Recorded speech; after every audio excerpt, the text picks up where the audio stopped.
Jesse Garcia. Welcome back to Let the Record Show with Chairman Jesse Garcia of the Republican Party. Jesse is the Vice Chair of the New York State Republican Party and the County Chair of the Suffolk Party. With us, our co-host, Eric Levine, noted commentator, attorney, and essayist. I'm Judge Richard Weinberg. Well, we're very honored and privileged today to have Elise Stefanik, a great congresswoman, a leader of the Republican Party nationally, made great headlines when she cross-examined the college presidents for their lack of attention and due diligence on the anti-Semitism during the riots in the spring of this year. Elise is a graduate of Harvard College. She is on the Armed Services Committee, the Education Committee. Very importantly, she's the chair of the House Republican leadership. And just a few days ago, she announced that she's going to be running for the Republican nomination for the governorship of New York. Congresswoman Stefanik, welcome to Let the Record Show. We're very, very happy to have you here with us today. It is great to be on the show. We've had an outpouring of support all across our state, and I've been crisscrossing this state. And it's not just from Republicans and independents, it's from traditional Democrats as well, who realize that Kathy Hochul has failed New York, and she needs to be fired to save our state. So looking forward to diving into the issues. Eric. That's great. Well, Elise, thank you for joining us. It's always great to speak with you. I should add, Richard, let's remember, Elise was originally nominated to be ambassador to the United Nations. Exactly right. And in a great act of patriotism, agreed to withdraw, to step down from that nomination to serve the president and continue to serve in the Congress. And for that, we're all grateful. Elise, thank you. And it was absolutely essential that she had to do that because that lead that Speaker Johnson had to control the caucus and control the House of Representatives is absolutely essential to defending and protecting our country. So you truly are a patriot, and that was a selfless act, and we all deeply appreciate that. We know you would have been a great UN ambassador, but we also know you're going to be a great governor of the Empire State. Well, thank you so much. That was very important because if you look at the slim majority that we have in the House, this is historically slim. And we have a once-in-a-lifetime opportunity to deliver for the American people and specifically for New Yorkers. And what I'm most proud of is in that bill, I negotiated the largest tax cut for New Yorkers in history with the raising of the state and local tax deduction as well as the tax cuts in the overall bill. In addition, it provided increased funding for our police and law enforcement and Border Patrol, which is very important to have safety on our streets. It helped incentivize educational opportunity, which is so important in New York City in particular, but across our state to make sure kids are getting the best opportunity to succeed. So I was proud to put New Yorkers first, and that's what I'm going to do as governor, always put New Yorkers first. Right. I think people are going to start to see the benefits of the One Big Beautiful Bill on April 15th when they start sending in their tax returns. But let's talk about what recent history here in New York. So New York City last week just elected Zoran Mondani as mayor. The mayor-elect is a proud member of the Democratic Socialist Party and is himself an avowed and unapologetic, to use his words, socialist. And it's quite noteworthy, I think, that he voted for himself on the Socialist Working Families Party line and not on the Democratic Party line. I think it demonstrates where the Democratic Party is. He does not believe in private property and that government should control the means of production. That is the definition of communism, not just socialism. That's the definition of communism. Just ask Marx. He does not believe the Jewish state of Israel has the right to exist and that it is okay to agree with those who say, quote, globalize the intifada, close quote, which really means kill Jews. As long as you don't use the term globalize the intifada, it's okay to believe it. He supports the violent protests on our college campuses that intimidates and attack Jewish students, and he surrounds himself with advisors who are well-known Jew haters like Linda Sarsour.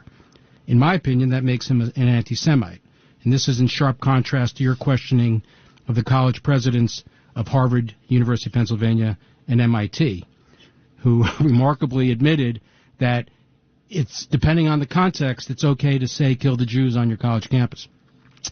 He campaigned with Imam Siraj Wahhaj, an unindicted co-conspirator of the first World Trade Center bombing in 1993, and to me that makes him unpatriotic. He's very public about his hatred for President Trump. Think of what you will about the president.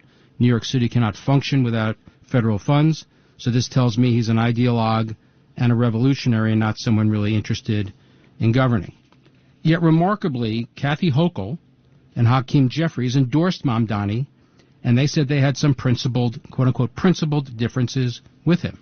They've never told us what those principled differences are, but at a minimum, assuming they take issue with him on being unpatriotic, a communist Jew hater by endorsing him, they are saying that in their view, reasonable people can differ on the issue of whether or not it is unreasonable to want to make New York and America a socialist or communist country.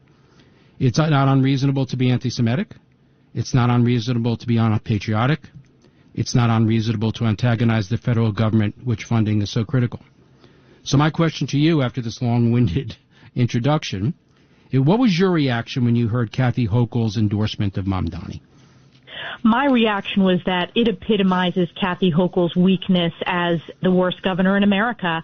I mean, the reality is she's an accidental governor. She's only in that position because Cuomo was forced out, and she was his do-nothing lieutenant governor who then was elevated to the governor's seat. Lee Zeldin came close to defeating her, but now that New Yorkers know her, whether you're Republican, Democrat, or Independent, she is universally disliked because she has not delivered for New Yorkers. She's made New York the most unaffordable state in the nation and one of the most unsafe. And that weakness was epitomized when she endorsed Mamdani. She did it much earlier than Hakeem Jeffries.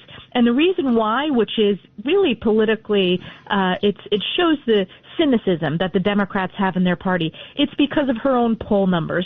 She sees the same numbers that we see, and that is she can't get above 50% of Democrat voters because she can't coalesce that far left. So this was an act of political desperation, trying to appease the socialists, in the meanwhile throwing New Yorkers under the bus. And it's very important. Mamdani barely got over 50%. Typically, the Democrat primary nominee gets in the high 60s or 70% in New York City. So that means that almost half of New Yorkers absolutely oppose Mamdani. And that also means they oppose Kathy Hochul. We are having so many people reach out to us who are traditionally voting Democrats and voted for Hochul in the past who have said enough is enough. And when Mamdani ran on the affordability crisis, we're going to have this discussion this next year. The affordability crisis is because of these increasingly socialist tax and spend policies that Democrats in New York, who control everything, by the way, the city council, the governor's seat, the state senate, the state assembly, they own this affordability crisis that is crushing New York families and small businesses. The other point that's important here, Eric, is as New Yorkers know, New York is home to more than 1 million Jewish people, the highest number outside of the state of Israel. This is deeply dangerous to have a raging anti-Semite who is not just legitimized but endorsed by the governor of New York State. I have been the leader at the national level to combat anti-Semitism, and I've also thought a lot about how the pro-Hamas encampments led directly to the rise of Mamdani. The same people that were at those pro-Hamas encampments were the same people knocking on doors, working in the streets to elect Mamdani, putting New York's safety and prosperity at risk. Well, that's where someone like Linda Sarsour comes in. You know, she's very active in CARE, which is a front for international terrorist organizations, and she was one of his strongest supporters, and has said that she's going to be monitoring. She's his mentor, and she's going to monitor to make his conduct as mayor to make sure he toes the line on quote unquote on Palestine and on the Jew issue. So that'll be interesting to watch. So your point is very well taken. I want to pick up on your point about the cynicism involved in the Hochul endorsement. What was particularly interesting to me about the Hochul endorsement was that Mamdani did not endorse her back. This tells me he wants something more from her in exchange for his endorsement. Because as you point out, he needs her, she needs him to win. Right. He wants his agenda passed. He wants free buses, frozen rents. He wants to boycott and divest from Israel, which I understand is against New York law. Raise taxes, individual, corporate, in New York City and across the state. And so she's concerned that she's going to be primaried in the first instance by a radical left Lieutenant Governor Antonio Delgado, and she wants Mamdani's help in the primary, and she will need his help in running against you in a general election, in turning out the vote in New York City. She needs at least 65% of the vote in New York City. My fear is that she's going to agree to implement his agenda. All these people who say, oh, Mamdani can't do this because he needs the governor's help, She's going to promise and she's going to give it to him because he owns her, because she needs him.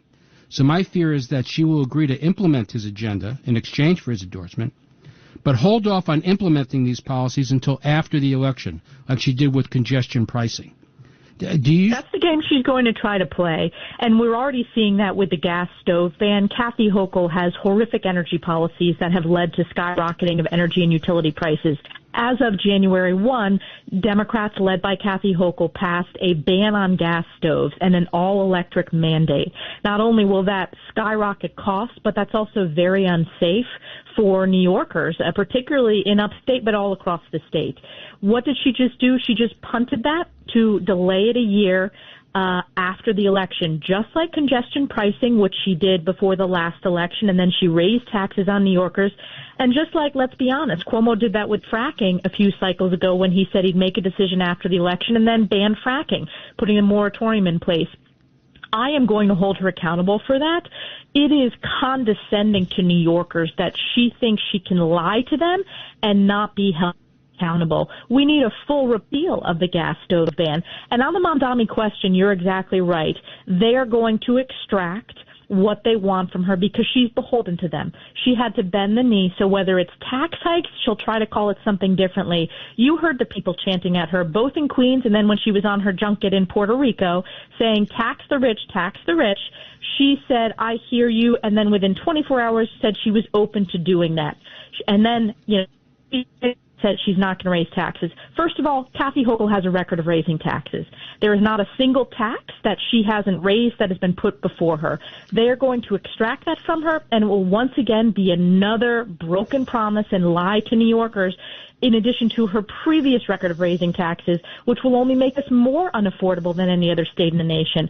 So she's really politically in a toxic place, in quicksand. Meanwhile, while her lieutenant governor, who she handpicked, Antonio Delgado, is gaining support in his primary against her. So she will have a bruising primary to get through next year, which will force her to run to the left, and she will beg for Mamdani's endorsement because she's allowed the takeover of New York's Democrat Party by the socialists. And what's very troubling to me, Congresswoman, is the fact that we live, and as Eric will dispute, but I'm still a registered Democrat. I'm the House Democrat. You can be registered Democrat, but no one believes you're a Democrat. Well, that's right. I think like a Republican. I vote Republican because of the last common sense hope for America, and certainly for the state of New York.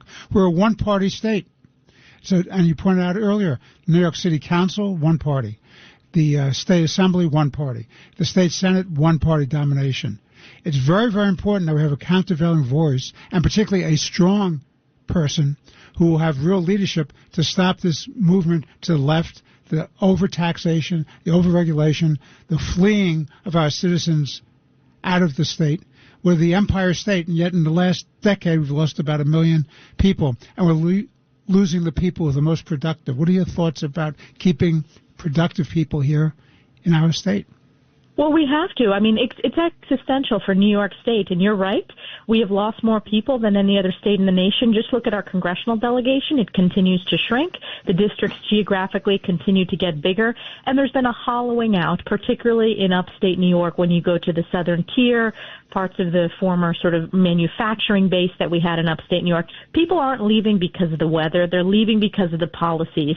I tell you, when I visit with New Yorkers in Florida, they want to come back to New York, but they've been run out of the state because of the tax issues, because of failed bail reform, and because they have the freedom in other states to continue to thrive and raise their family. The Mamdani win, if you look at the real estate agents in other states, there is a mass exodus, and that is only going to be further fueled over this next year. Because remember, Eric Adams is a Democrat, but he was a check on the city council. Eric Adams is a very common sense, pro-police Democrat. Mamdani is going to be a rubber stamp on the communist in the New York City Council. So it is going to get worse before it gets better. The only way that this gets better to address the affordability crisis is to have a Republican governor who has a record of delivering tax cuts, of unleashing energy independence, of supporting the police, getting rid of failed bail reform. That's my record in Congress. That's what I'm fighting for to save New York. And look, I'm doing this as a mom. I have a young 4-year-old. He was born at Saratoga Hospital in upstate where we live. And I want him to continue living in New York, to be able to achieve his dreams and raise his family someday in New York. My parents are still in New York State. We are New Yorkers, and it's going to be New Yorkers that have to put up this fight to save our state. So you raised the issue of affordability, and Richard made the point correctly that this is a one-party state. How do you implement your plan to make New York affordable while you have a democratically controlled state legislature, Senate and Assembly, and we've never had, so I guess in the first instance, that's the first question. If you have to deal with Andrea Stewart and Carl Hastie, how do you get your agenda passed? And then I guess the $64,000 question is, we haven't had a Republican governor or a statewide Republican since George Pataki from 1995 to 2006. How do you win? Well, first of all, George Pataki is a dear friend. He has a home right up in the Adirondacks, and I've known him for a long time. I actually volunteered on his campaigns when I was very young. And he and I have spent a lot of time talking about how a Republican governor can navigate and lead the budget negotiation process to deliver for New York families. And the governor has outsized authority and is the outsized driver in delivering that. The other piece of this is politically.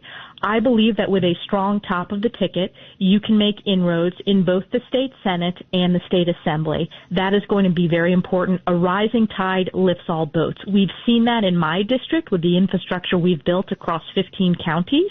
And we've seen that in other parts of the state where they've done a great job, whether it's on Long Island, in Rockland County, in Erie County as well, where they're making inroads in these key races.